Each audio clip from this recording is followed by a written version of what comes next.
அனைவருக்கும் வணக்கம். சுப மாரிமுத்து, திருப்பூர்ல இருந்து. ஒருத்தருடைய ஜாதகத்துல குரு நீச நிலையில் ஏதாவது இருந்தால், மகர ராசியில குரு நீசத்துல இருக்கிறவங்களுக்கு ஒரு குரு நீசமாயிட்டாரே அப்படின்னு நமக்குள்ளேயே ஒரு குற்ற உணர்வு இருக்கு. இவ்வளவு பெரிய கிரகம் ஒரு வழிகாட்டக்கூடிய குரு நீசமாயிட்டாரா அப்படின்னு நம்மளுக்குள்ள ஒரு தாட் இருக்கு. அப்போ ஒரு ஜாதகத்துல குரு உச்சமா இருக்கும். இந்த குரு உச்சத்துக்கும் நீசத்துக்கு என்ன பவர்? குரு உச்சமா இருந்தா நம்மளை தேடி குருமார்கள் வந்து ஆசீர்வாதம் பண்ணிட்டு போவாங்க. அதே குரு நீசத்துல பிறந்திருந்தால் குரு கிட்ட நீங்க போனாலும் குரு ஆசீர்வாதம் கொடுக்க மாட்டார். இதுதான் இதுக்கு உண்டான விளக்கம். அப்போ இந்த குரு ஒரு ஜாதகத்துல அது கெட்டுருச்சுன்னா அதுல இருந்து நம்மளால மீண்டு வர முடியாது. அப்ப பிறக்கும் போது இந்த குரு நீசமா இருக்கக்கூடியவங்க யார்? போன ஜென்மத்துல குருவுடைய சாபம் பெற்றவர்களுக்கு ஜாதகத்துல குரு நீசமாவார். புத்திர பாக்கியமே கடைசி வரைக்கும் கிடைக்காதுன்னு சொல்றாங்க பாத்தீங்களா? டாக்டரே கைவிட்டாங்க. உடம்புல இருக்கக்கூடிய சுச்சுவேஷனே அதுதான், யாராலையும் ஒன்றும் பண்ண முடியாதுன்னு சொல்றவங்களுக்கு அந்த ஜாதகத்துல குருவோட சாபம் இருக்கும். ஏன்னா குருதான குழந்தை. அதே போல பெரிய பெரிய சித்தர்கள், மகான்கள், ரிஷிமார்கள், யோகிகள், இவங்களெல்லாம் மிகப்பெரிய குருமார்கள் தான். அவங்கெல்லாம் பெரிய யாகத்தை நடத்தியிருக்காங்க. ஒரு காலத்துல யாகம் நடத்தியிருக்காங்க. உலக மக்கள் நலனுக்காக யாகம் நடத்தியிருக்காங்க. அப்ப அத்தனை மக்களும் ஆசீர்வாதம் இவங்க கொடுத்திருக்காங்க. அப்ப இவங்க குருமார்கள் தானே. தெய்வ அம்சம் பெற்று தெய்வ பிறவி எடுத்தவர்கள் சித்தர்கள்.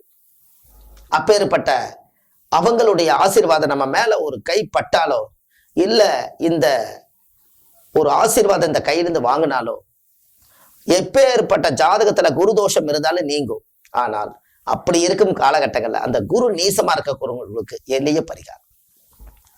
அந்த குரு நீசமாயிருச்சு, நம்ம என்ன பண்றது அப்படிங்கிறது இல்லாம அந்த குருவுக்கு ஒரு எளிய பரிகாரம் சொல்றேன். காலையில நீங்க எந்திரிச்சு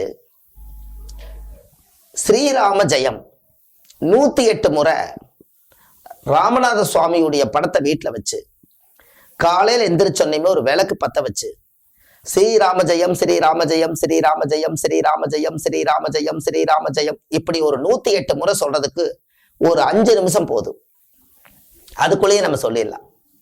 இதைய குரு நீசமா இருக்கிறவங்க இந்த மூல மந்திரத்தை ஜபிச்சா அந்த சக்தியாகப்பட்டது உங்களுக்கு சப்போர்ட்டிவா இருக்கும்.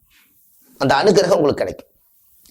அதே போல புனர்பூச நட்சத்திரத்துல யாரு பிறந்திருக்காங்களோ அவங்க ராமருடைய படத்தை வீட்டுல வச்சு ஸ்ரீராம ஜெயம் 108 முறை காலையில சொல்லிட்டு போனால அந்த நட்சத்திரம் ராமர் பிறந்ததுனால அந்த ராமருடைய சக்தியாகப்பட்டது காலையில எந்திரிச்சோன்னு, யாரப்பா நம்மளை இவ்வளவு நேரமா ஸ்ரீராம ஜெயம் கூப்பிடுறது அப்படின்னு அந்த ராமரே வந்து நம்மளுக்கு ஆசீர்வாதம் பண்ணி காட்சி கொடுப்பாரு.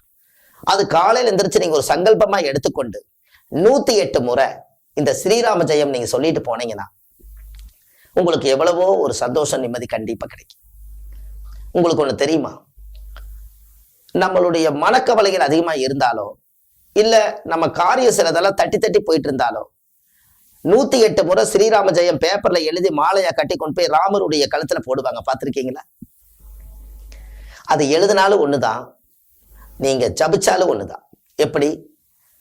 அந்த ஜபம் பண்றோம் இல்லையா, அந்த ஒரு நீங்க மந்திரத்தை சொல்ல சொல்ல அது ஆட்டோமேட்டிக்கா அது ரெடி ஆயிருமே.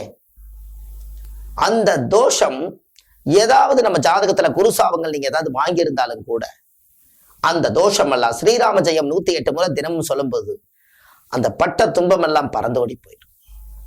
இத வாழ்க்கையில நீங்க ஒரு முறையாவது இந்த சங்கல்பத்தை நீங்க கையில் எடுங்க. 108 செகண்டுக்குள்ள நம்ம ஸ்ரீராம ஜெயம் சொல்லி முடிச்சிடலாம். மிஞ்சி போனா பொறுமையா சொன்னா 5 நிமிஷத்துக்குள்ள சொல்லிடலாம்.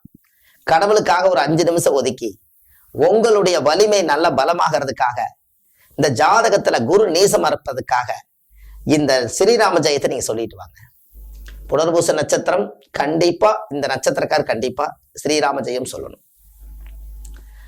அவர் ராமரே புனர்பூச நட்சத்திரத்துல பிறந்ததுனால அந்த நட்சத்திரக்காரர்களுக்கு முதல் உரிமை உண்டு. அவர் தேடி போக வேண்டியதில்லை, ராமரே இவரை தேடி வருவாரா. அதனால நீங்க கூப்பிட்டா வருவாரா. அவருடைய பேரே ஸ்ரீராம். அதனாலதான் ஸ்ரீராம ஜெயம். ஜெயம்ங்கிறது என்ன? வெற்றி. நீ வாழ்க்கையில ஜெயிச்சிட்டியாப்பா அப்படிங்கிறது தான் ஜெயம். அப்ப இந்த ஜெயம்ங்கிறது ஏன் கொண்டு வர்றீங்க? நான் வெற்றியாக போறேன், வெற்றியாக போறேன், வெற்றியாக போறேன், வெற்றியாக போறேன்னு சொல்ல ஆட்டோமேட்டிக்கா நீங்க வெற்றி நோக்கி போயிருவீங்க. அதுக்காகத்தான் ஸ்ரீராம ஜெயம்.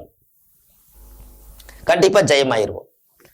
இதை ஒரு முறை கண்டிப்பா உங்களோட வாழ்க்கையில நீங்க செஞ்சுட்டு வாங்க. உங்களுடைய மாற்றங்கள் எப்படி இருக்குதுன்னு பாருங்க. இது எல்லாம் அடுத்த பதிவில் உங்களுக்கு நிறைய உங்களுக்கு கருத்து கொடுக்குறேன். சுப மாரிமுத்து, திருப்பூர்ல இருந்து. நன்றி, வணக்கம்.